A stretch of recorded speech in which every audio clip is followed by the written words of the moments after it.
अरे अरे, बाप रे, खुदाई करते करते तो हालत खराब हो गई मेरी। आहा। चल हरिया, अब बैठकर मजे से बसंती के हाथ का बना खाना खाते हैं। आहा। हरिया अपना टिफिन लेकर एक पेड़ के नीचे आकर बैठ जाता है और खाते खाते अपने खेत की फसल को देखता है। इस बार गेहूं की फसल तो काफी अच्छी आई है। लगता है इस बार मुझे फसल के अच्छे दाम मिलने वाले हैं। हरिया के पास ये बड़ा सा खेत था जिसमें इस बार गेहूं की फसल लगी हुई थी। तभी शाम तक कड़ी मेहनत करने के बाद हरिया पास के गांव में अपने घर आता है, जहां हरिया की गर्भवती पत्नी बसंती और बूढ़ी माँ शांति थी। हरिया बेटा, पैसों का क्या हुआ? कुछ ही दिनों में हमारे घर एक नन्हा मेहमान आ जाएगा। उसके आने की हमें कुछ तो व्यवस्था करके रखनी होगी ना बेटा। हाँ माँ, आप चिंता ना कीजिए। कुछ ही दिनों बाद खेत से फसल की कटाई शुरू हो जाएगी और इस बार तो फसल भी काफी अच्छी आई है खेत में। हरिया के परिवार में उसकी माँ और पत्नी ही थी। कुछ महीनों पहले ही हरिया के पिता की मृत्यु हुई थी। तब से पिता की जगह हरिया ने खेती बाड़ी की सारी जिम्मेदारी संभाल रखी है। ओ माँ, रे रे रे। क्या हुआ माँ? माँ जी, क्या हुआ? अरे रे रे, मेरे।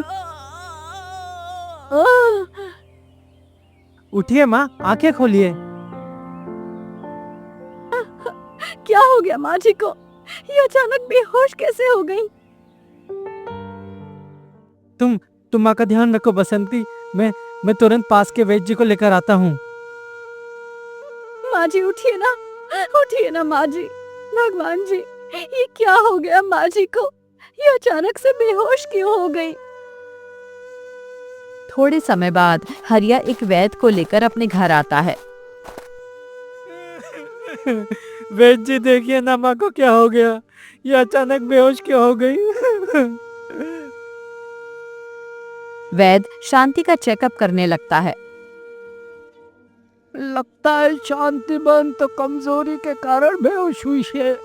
एक काम करता हूँ, अपनी जड़ी बूटी दवाई खिलाकर शांति बहन को और बेहोश रखता हूँ और इस हरिया को झूठी भूती बीमारी बताकर इससे पैसे ऐंठता हूँ। हाँ, यही सही रहेगा। क्या हुआ माँ जी को? देखो हरिया, तुम्हारी माँ को दिल का दौरा पड़ा है और इनकी हालत बहुत गंभीर है। अगर समय रहते इनका इलाज नहीं करवाया तो इनकी मृत्यु भी हो सकती है। क्या? दिल का दौरा? तो आप देख क्या रहे हो? आप माँ का इलाज जल्दी कीजिए ना वैद्य जी। अरे हरिया, इस समय जो दवाई और जड़ी बूटी चाहिए वो मेरे पास नहीं है बेटा। मुझे वो दवाई और जड़ी बूटियां दूर अन्य नगर के बड़े वैद्य से खरीद कर लानी होगी, क्योंकि वो जड़ी बूटियां काफी दूर पहाड़ी के इलाके में पाई जाती है और उसकी दवाई बनाना भी बहुत मुश्किल है। इसलिए वो दवाई इतनी कीमती मिलती है।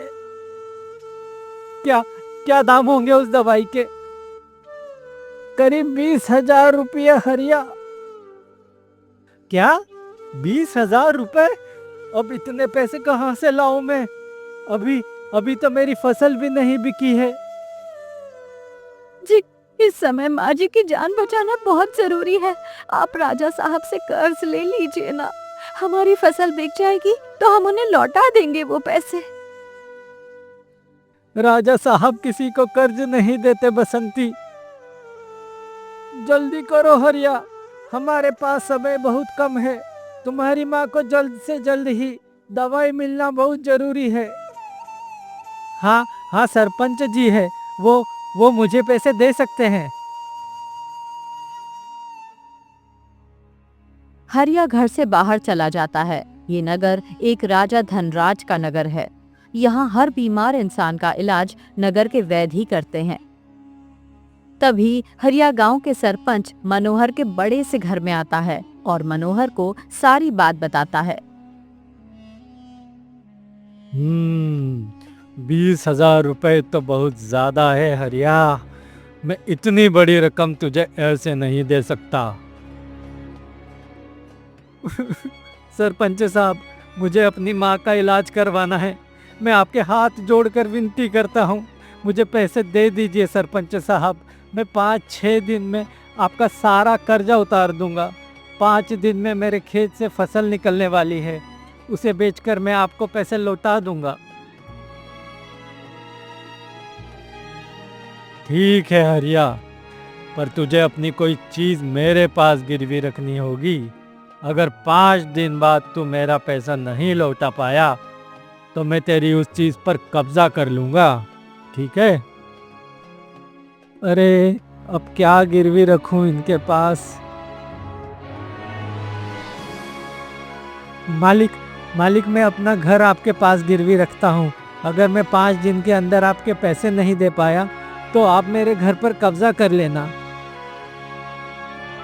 हरिया मनोहर से 20,000 रुपए लेकर घर आता है और वैद्य को देता है।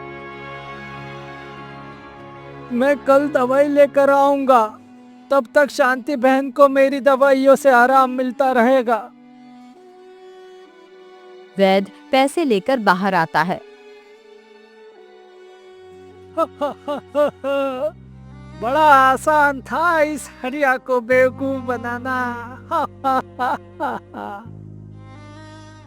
वैद्य हरिया को धोखा दे रहा था।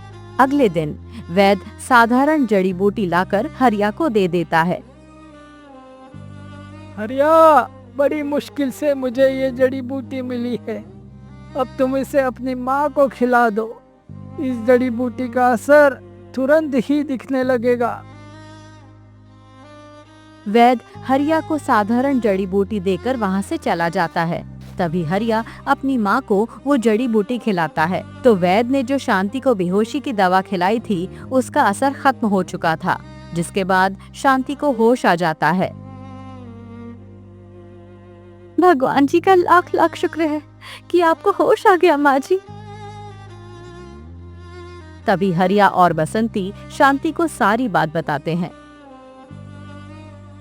क्या तूने 20,000 रुपए का कर्ज ले लिया?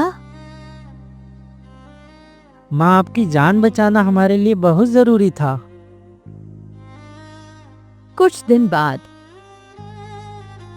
हरिया बेटा, तू खेत से फसल कब निकालेगा? हमें सरपंच जी का कर्ज भी तो देना है ना। 2 दिन बाद वो अपना कर्ज मांगने आ जाएंगे बेटा। मैं कल ही खेत से फसल निकालकर उसे बेच दूंगा और फसल बिकने पर जो हमें पैसे मिलेंगे वो हम सरपंच साहब को दे देंगे। इधर सरपंच मनोहर 2 आदमियों के साथ हरिया के खेत में आता है। अरे वाह, हरिया के खेत की फसल तो इस बार काफी अच्छी आई है। बाजार में इस फसल के तो बढ़िया दाम मिलेंगे। चमन, तुम दोनों चुपके से इस खेत की सारी फसल निकाल लो और फसल लेकर मेरे घर चले आना। अब देखता हूँ कैसे दे पाएगा हरिया मुझे पैसे। हा हा हा हा हा। हरिया, तेरा वो घर तो मैं हड़प कर ही रहूंगा। हा हा हा हा। तभी सरपंच के आदमी हरिया के खेत में घुस जाते हैं। रात का समय था, चारों ओर सन्नाटा छाया हुआ था। तभी पूरी रात भर में मनोहर के आदमी हरिया की सारी फसल निकाल लेते हैं और उसे लेकर चले जाते हैं। अगले दिन, हरिया, बहू की डिलीवरी का समय करीब है। न जाने कब बहू को दाई माँ के पास ले जाने की नौबत आ जाए। इसलिए बेटा, कुछ पैसे तू बहू की डिलीवरी के लिए भी रख देना, ठीक है ना बेटा? ठीक है माँ, मैं खेत में जा रहा हूँ फसल निकालने। थोड़े समय बाद जब हरिया अपने खेत में आता है तो उसके खेत में फसल का नामो निशान ही नहीं था। पूरा खेत खाली था। अरे अरे, मेरी फसल कहाँ गई? कल ही तो खेत में इतनी सारी फसल थी।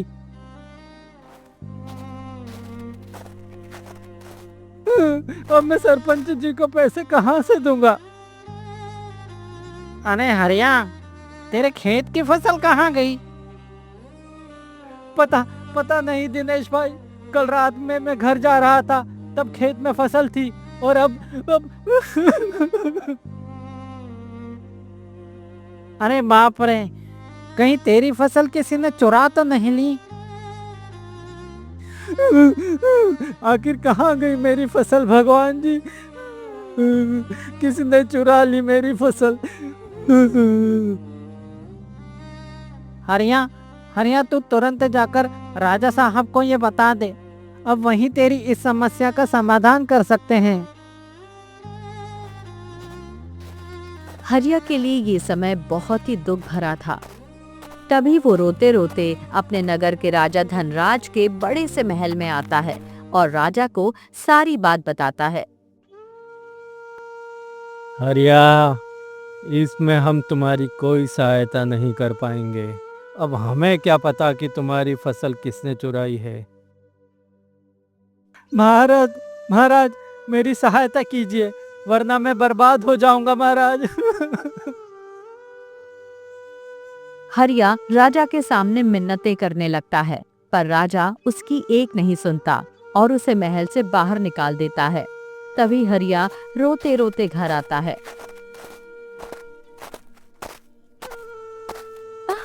क्या हुआ जी?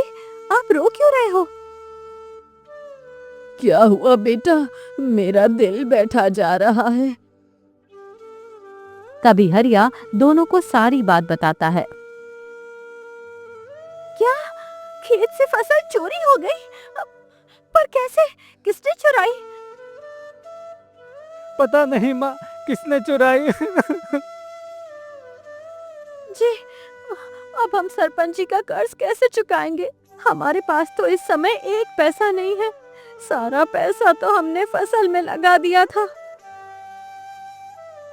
अगले दिन हरिया, 5 दिन पूरे हो चुके हैं, चल मेरा पैसा निकाल। सरपंच साहब, मेरे पास पैसे नहीं हैं, किसी ने मेरे खेत से सारी फसल चुरा ली। ये ड्रामेबाजी मेरे सामने नहीं चलेगी, मुझे मेरा पैसा चाहिए, नहीं तो इस घर से निकल जा। अब ये घर मेरा हो चुका है। फिर क्या था, पैसा ना मिलने पर सरपंच हरिया और उसके परिवार को उनके घर से निकाल देता है और हरिया के घर पर कब्जा कर लेता है। 20,000 के बदले मुझे 50,000 का घर मिल गया।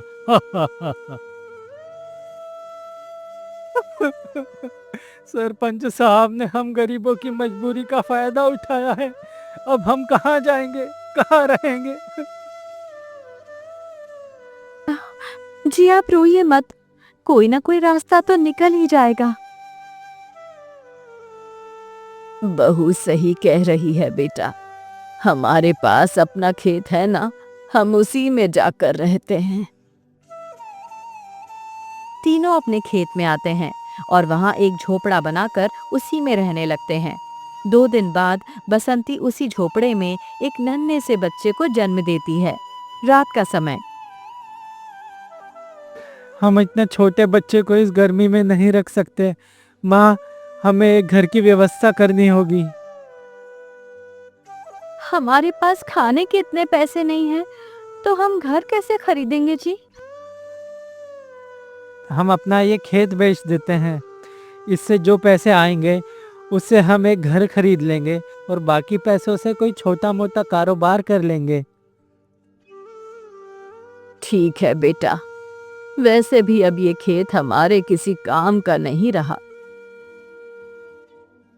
तभी हरिया नगर में आता है और नगर के निवासियों को अपना खेत बेचने की बात कहता है, पर कोई भी हरिया से खेत नहीं खरीद रहा था, क्योंकि वो खेत हरिया के पिता का था और हरिया के पास खेत का कोई प्रूफ भी नहीं था। मुझसे तो कोई खेत खरीद ही नहीं रहा है, सब खेत के पेपर मांग रहे हैं और मेरे पास तो खेत के कोई पेपर ही नहीं है। सब मिलकर हरिया की मजबूरी का फायदा उठा रहे थे। तभी हरिया फिर से राजा धनराज के पास आता है और उसे सारी बात बताता है। अरे वाह, इस हरिया के पास इसके खेत का कोई सबूत नहीं है। चलो इसकी इस मजबूरी का फायदा उठाकर इससे इसका खेत सस्ते दाम में खरीद लेते हैं। हरिया, हम तुझसे तेरे खेत खरीद लेते हैं, पर चूंकि तेरे पास खेत के कोई दस्तावेज नहीं है, इसलिए हम तो क्या, इस पूरे राज्य में कोई भी तुझसे खेत नहीं खरीद सकता। महाराज, मेरा छोटा बच्चा है, मेरी माँ बीमार है, हम 3 दिन से खेत में बने एक झोपड़े में रह रहे हैं। ना मेरे पास कोई काम है, ना घर है। मुझ गरीब पर रहम कीजिए महाराज, मुझ पर रहम कीजिए। ठीक है हरिया, हम तुम्हारा खेत खरीदने के लिए तैयार हैं। मंत्री जी, हरिया को आप पैसे दे दीजिए। तभी मंत्री हरिया को 10,000 रुपए देता है। महाराज भी मेरी मजबूरी का फायदा उठा रहे हैं। पिताजी, ये कैसी दुविधा में डाल चले गए आप मुझे। मजबूर हरिया परिवार का पेट पालने के लिए 1,00,000 रुपए का खेत 10,000 में राजा को बेचकर वहां से चला जाता है। देखे मंत्री जी, इसे कहते हैं मौके का फायदा उठाना। इधर हरिया अपने परिवार के पास आता है और उन्हें सारी बात बताता है। आज हम मजबूर हैं, तो हर कोई मेरी मजबूरी का फायदा उठा रहा है। तभी हरिया नगर में एक घर किराए से लेकर अपने परिवार के साथ वहां रहने लगता है। अगले दिन सवेरे, बसंती, मैं बाहर से कोई काम ढूंढने जा रहा हूँ। क्या करेंगे जी आप? आपको तो खेती के सिवाय दूसरा कोई काम आता ही नहीं। जीवन का गुजारा करने के लिए अब काम तो करना ही पड़ेगा बसंती। ये मजबूरी भी कितनी अलग चीज़ है ना, इंसान को वो सब करने पर मजबूर कर देती है जो हम कभी नहीं करना चाहते। हरिया नगर में आता है और सारा दिन अलग अलग जगह जाकर काम मांगने लगता है, पर कोई भी उसे काम नहीं देता। सब उसे राजा धनराज के पास जाकर काम मांगने की बात कहते हैं। राजा साहब तो मुझे कोई कार्य नहीं देंगे, अब क्या करूं, कहाँ ढूंढूं मैं काम।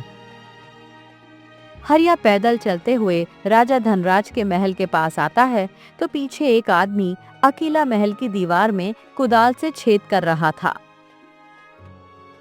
ये कौन है? हरिया उस आदमी के पास आता है। तभी वहां महल के कई सारे सैनिक आ जाते हैं। क्या कर रहे हो यहाँ? मुझे तो लगता है ये दोनों महल में चोरी करने घुस रहे थे।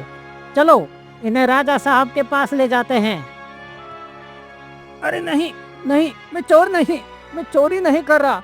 चोरी तो यह आदमी कर रहा था, दीवार में छेद करके। अरे नहीं, ये झूठ बोल रहा है। चुप कर, ले चलो इसे राजा साहब के पास।